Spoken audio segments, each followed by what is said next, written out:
Hi நண்பா, அனைவருக்கும் வணக்கம். இந்தியன் ஏர்ஃபோர்ஸில் வருடத்திற்கு பலவிதமான வேக்கன்சிஸ் வரும். அதில் ஒன் ஆஃப் த வேக்கன்சிஸ் தான் இந்த ஆஃப்கேட் என்ட்ரி. இந்த ஆஃப்கேட் என்ட்ரியில் flying, ground duty, technical, non technical சொல்லி 2 விதமாக பிரிச்சிருப்பாங்க. ஸோ இதற்கு எனி டிகிரி முடித்தவங்க அப்ளை பண்ண முடியும். இதற்கான கடைசி நாள் பார்த்திங்கன்னா 28/6/2024. So unmarried male and females, அதாவது திருமணமாகாத ஆண்கள் பெண்கள் இதற்கு இன்றைக்கி அப்ளை பண்ண முடியும். ஸோ ஃபர்தராக இதுக்கான டேட்ஸ் என்ன, இதோட குவாலிஃபிகேஷன் வைஸ் என்ன கேட்டுருக்காங்க, எவ்வளோ வேக்கன்சிஸ் இருக்குது, இதோட வெப்சைட் என்ன, நோட்டிஃபிகேஷன் பார்த்தினா எல்லா இன்ஃபர்மேஷன்ஸ் நம்ம தெளிவாக பார்க்கலாம். இந்த வீடியோ நீங்கள் ஃபுல்லாக பாருங்கள். இந்த மாதிரி இன்ஃபர்மேஷன்ஸ் நீங்கள் தெரிஞ்சதுக்கு நம்ம சேனலுக்கு ஒரே ஒரு லைக் மட்டும் பண்ணிவிட்டு ஜஸ்ட் நம்ம சேனல் நீங்கள் ஃபாலோ பண்ணால் போதுமானது. ஸோ வாங்க இதை பற்றின கம்ப்ளீட் இன்ஃபர்மேஷன்ஸ் இந்த ஒரு வீடியோவில் நம்ம கிளியராகவே பார்க்கலாம்.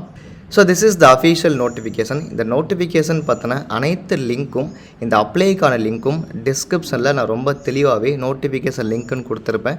மறக்காமல் நீங்கள் செக் பண்ணி பாருங்கள். ஸோ இப்போ அனௌன்ஸ் பண்ணியிருக்கிற ஆஃப்கேட் 2024க்கான என்ட்ரியோட கமென்சிங் பார்த்திங்கன்னா ஜூலை 2025 ஸ்டார்ட் ஆகும். ஸோ செலெக்ஷன் முடிஞ்சு ஜூலை 2025 போஸ்டிங்ஸ் உங்களுக்கு வர மாதிரி இருக்கும். So this is a ground duty, technical, நான் டெக்கும் இருக்கும், ஃப்ளையிங் பிரான்ச்சும் இருக்கும். இந்த ஃப்ளையிங் பிரான்ச்சுக்குமே எனி டிகிரி படித்தவங்க அப்ளை பண்ண முடியும். இதில் என்சிசி என்ட்ரி ஆல்சோ சேர்ந்து வரும்.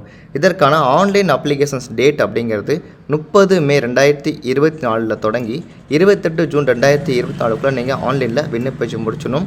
அதுக்கு பிறகு உங்களால் அப்ளை பண்ண முடியாது. ஸோ இந்தியா முழுவதும் இருக்கிற இந்தியன் சிட்டிசன் மென் அப்புறம் உமன் 2 பேருமே இதுக்கு நீங்கள் அப்ளை பண்ணலாம். இந்த செலெக்ஷன் அப்படிங்கிறது குரூப் ஏல கெசாட்டட் ஆஃபீஸர் போஸ்டிங். ஸோ ஆர்மியில் ரியல் ஆஃபீஸருக்கான என்ட்ரி தான் இந்த ஆஃப்கேட் என்ட்ரி. ஓகே, இந்த ஆஃப்கேட் எக்ஸாம் எப்போ இருக்கும் அப்படின்னு பார்த்தீங்கன்னா 9 ஆகஸ்ட் 2024, 9, 10, 11 இந்த 3 நாட்களில் இதற்கான தேர்வு அப்படிங்கிறது இருக்கும் அப்படிங்கிறத நோட்டிஃபிகேஷன் தெளிவாக அவங்க சொல்லிட்டாங்க. ஓகே, அந்த என்ட்ரி என்ன, பிரான்ச், கோர்ஸ், இதோட வேகன்சிஸ் பற்றின இன்ஃபர்மேஷன்ஸ் தெளிவாகவே இருக்கும். நீங்கள் செக் பண்ணி பாருங்கள். இதில் ஃப்ளையிங்கில் பார்த்தீங்கன்னா ஆண்களுக்கு 18 வேகன்சிஸும் பெண்களுக்கு 11 வேகன்சிஸ் இருக்குது. கிரவுண்ட் டியூட்டி, டெக்னிக்கலில் ஏஇஎல், ஏஇஎம்க்கான வேகன்சிஸ்லாம் கொடுத்துருப்பாங்க. இதை பற்றின இன்ஃபர்மேஷன்ஸும் கீழே தெளிவாகவே இருக்கும். அந்த நான் டெக்னிக்கலில் வெப்பன் சிஸ்டம் பிரான்ச்சில் 14, admin, logistics, account, education, meteorology சொல்லிட்டு இதற்கான ஆண்கள் வேக்கன்சிஸும் இதற்கான பெண்கள் வேக்கன்சிஸுமே பார்த்திங்க அப்படின்னா ரொம்ப தெளிவாகவே கொடுத்துருப்பாங்க. இதை நீங்கள் பார்த்துட்டு உங்களுக்கு எது சூட்டபுளாக இருக்குமோ அதற்கு நீங்கள் இதுக்கு அப்ளை பண்ணலாம். நெக்ஸ்ட்டு பார்த்தீங்கன்னா இது short service commission. Short service commission அப்படிங்கிறது நீங்கள் இந்தியன் ஏர்ஃபோர்ஸில் 10 இயர்ஸ் சர்வீஸ் பண்ணலாம். எக்ஸ்டென்ஷன் 4 இயர்ஸ், மொத்தமாக நீங்கள் 14 இயர்ஸ் வரைக்கும் நீங்கள் சர்வீஸ் பண்ண முடியும். இதற்கப்புறம் எக்ஸ் சர்வீஸ்மேன் கேட்டகரிக்கு நீங்கள் எலிஜிபிளாக இருப்பீங்க. நேஷ்னாலிட்டி பொறுத்தவரை கண்டிப்பாக இந்தியன் தான். அடுத்த க்ரைட்டீரியா பார்த்தீங்கன்னா that is age limit. Age limit for ஆஃப்கேட்டில் ஃப்ளையிங் பிரான்ச்சுக்கு ஏஜ் 20லேருந்து 24 வயது அப்படிங்கிறது இருக்கணும். அதுவும் 1 ஜூலை 2025 படி தான்.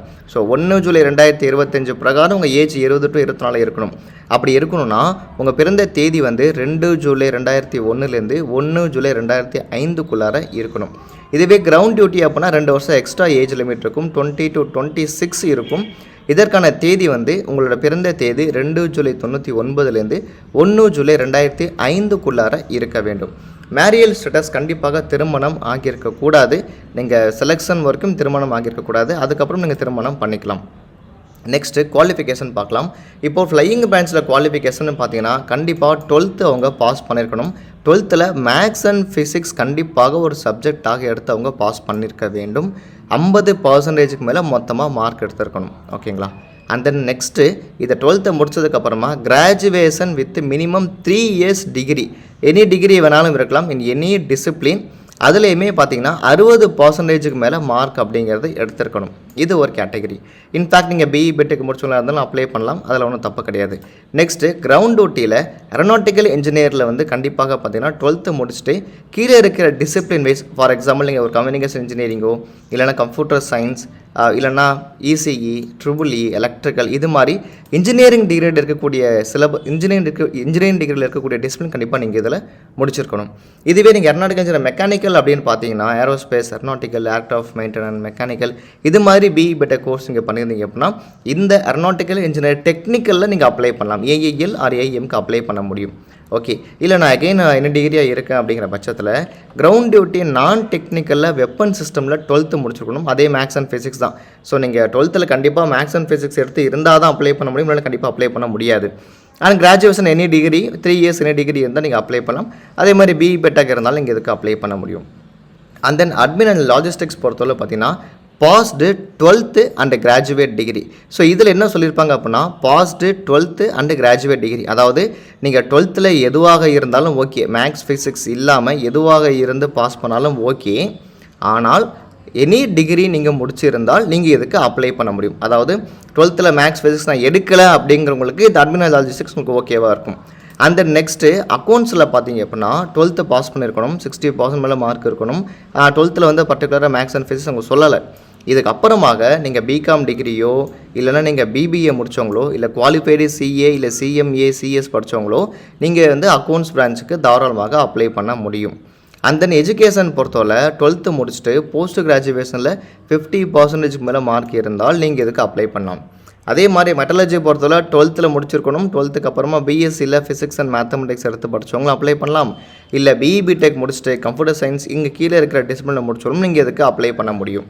So education qualification once again நீங்கள் ஒரு ரீகால் பண்ணி பாருங்கள். இன்ஃபேக்ட் உங்களுக்கு புரியல அப்படிங்கிற பட்சத்தில். அண்ட் தென் ஃபிசிக்கல் மெடிக்கல் எல்லாமே அப்பெண்டிக்ஸ் ஏல தெளிவாக கொடுத்துருப்பாங்க. இதற்கான அஃபீஷியல் வெப்சைட் afcat.cdac.in தான். So this is the official website. நீங்கள் இதில் போயிட்டு உங்களுக்கான இமெயில் ஐடி பாஸ்வேர்ட் போட்டு நீங்கள் அப்ளை பண்ணணும். இல்லை அப்படின்னா நீங்கள் புதுசாக சைன்அப் அப்படிங்கிற ஆப்ஷனை யூஸ் பண்ணி புதுசாக சைன்அப் பண்ணிவிட்டு அதுக்கப்புறமா நீங்கள் அப்ளை பண்ண ஸ்டார்ட் பண்ணுங்கள் ஃப்ரெண்ட்ஸ். இதுக்கான அப்ளிகேஷன் ஃபீஸ் பார்த்தீங்கன்னா உங்களுக்கு 550 அப்படிங்கிறது இருக்கும். இது எப்படி நீங்கள் ஃபில் பண்ணணும் அப்படிங்கிறமே ஒரு ஸ்டெப் பை ஸ்டெப் கைட்லைன்ஸும் தெளிவாக கொடுத்துருப்பாங்க. ஒன்ஸ் நீங்கள் செக் பண்ணி பாருங்கள். அப்புறம் என்னென்ன டாக்குமெண்ட்ஸ் நீங்கள் அப்லோட் பண்ணுற மாதிரி இருக்கும் அப்படின்னா கண்டிப்பாக சிக்னேச்சர் நீங்கள் அப்லோட் பண்ணணும்.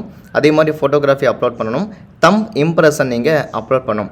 இது எல்லாமே பார்த்தீங்கன்னா நீங்கள் என்ன ஃபைல் நேமில் இருக்கணும் அப்படின்னா இப்போ ஃபோட்டோ அப்படின்னா signature.jpg இல்லை signature.jpeg அப்படிங்கிற மாதிரி ஃபைல் நேமை மாற்றி தான் நீங்கள் அப்ளை பண்ணணும். அதே மாதிரி ஃபோட்டோவோட ஃபைல் பார்த்தீங்கன்னா பாஸ்போர்ட் photograph.jpg இல்லைனா பாஸ்போர்ட் photograph.jpeg அப்படிங்கிற ஒரு நேமில் இருந்தால் தான் அப்ளை பண்ணணும் அப்படிங்கிறத கிளியராக சொல்லியிருப்பாங்க.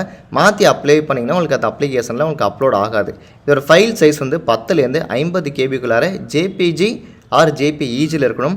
பிஎன்ஜியில் இருந்தால் நீங்கள் அப்ளை பண்ண முடியாது. ஸோ நீங்கள் பிஎன்ஜி இல்லாமல் ஜேபிஜியில் நீங்கள் பார்த்து பண்ணுங்கள். அப்புறம் அப்ளிகேஷன் ஃபீஸ் நம்ம ஆல்ரெடி பார்த்துறோம். 550 அப்படிங்கிற அப்ளிகேஷன் ஃபீஸாக கண்டிப்பாக இருக்கும் இதில். ஓகே, கிளியராக சொல்லிட்டாங்க பாருங்கள். 550 ப்ளஸ் ஜிஎஸ்டி எல்லாருமே நீங்கள் வந்து ஃபீஸ் பே பண்ணணும். இதுக்கு ரிலாக்ஸேஷன் அப்படிங்கிறது எதுவுமே உங்களுக்கு கிடையாது. அப்புறம் நீங்கள் சைன் அப் ஃபார்மட் என்ன, பர்சனல் இன்ஃபர்மேஷன்ஸ் என்ன நீங்கள் தரணும் அப்படிங்கிறத இந்த செக் பாக்ஸில் ஒரு தடவை இருக்கும். ஸோ இந்த நோட்டிஃபிகேஷன் கண்டிப்பாக முக்கியமானது. ஸோ இதுக்கான லிங்க் நான் கொடுத்துருக்கேன்.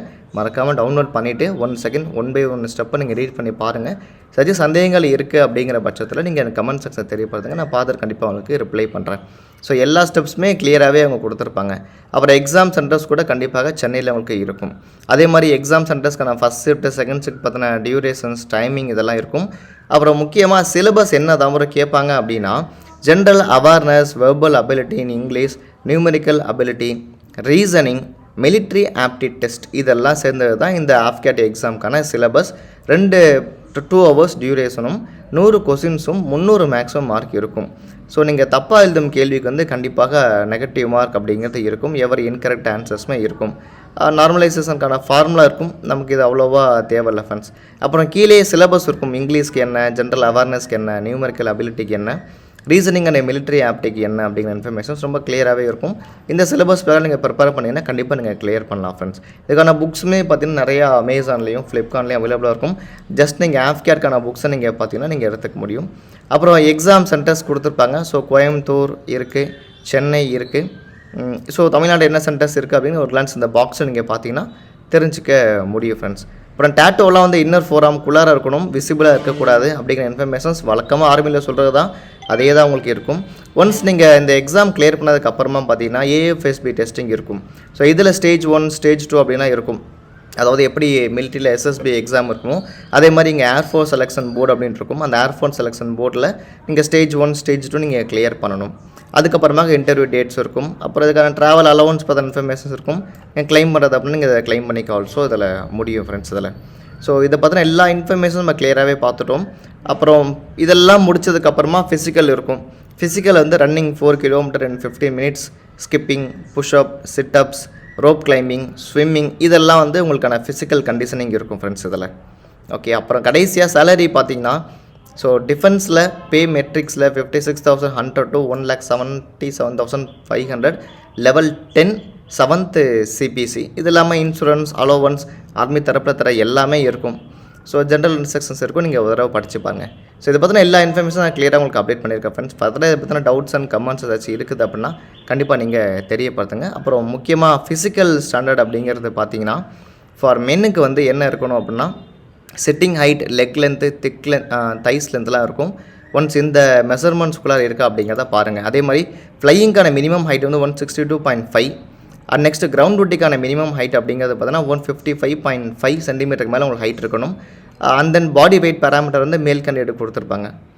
நெக்ஸ்ட்டு ஃபீமேலுக்கான ஹைட் அப்படிங்கிறது பார்த்தீங்கன்னா ஃப்ளையிங்கில் 162.5ம் அதர்ஸ் ஐ மீன் கிரவுண்ட் டூட்டியில் பார்த்தீங்கன்னா 152 சென்டிமீட்டர் ஹைட் இருக்கணும். இந்த ஹைட் இருந்தால் நீங்கள் எலிஜிபிள், இல்லைன்னா நீங்கள் எலிஜிபிள் கிடையாது. நீங்கள் அந்த மாதிரி ஹைட் இல்லைன்னா கண்டிப்பாக நீங்கள் அப்ளை பண்ண வேண்டாம் ஃப்ரெண்ட்ஸ். ஸோ எல்லா இன்ஃபர்மேஷன்ஸ் கிளியராக பார்த்துருக்கோம். டவுட்ஸ் இருந்தால் கண்டிப்பாக தெரியப்படுத்துங்க. ஸோ தேங்க்ஸ் ஃபார் வாட்சிங் அண்ட் தேங்க்யூ.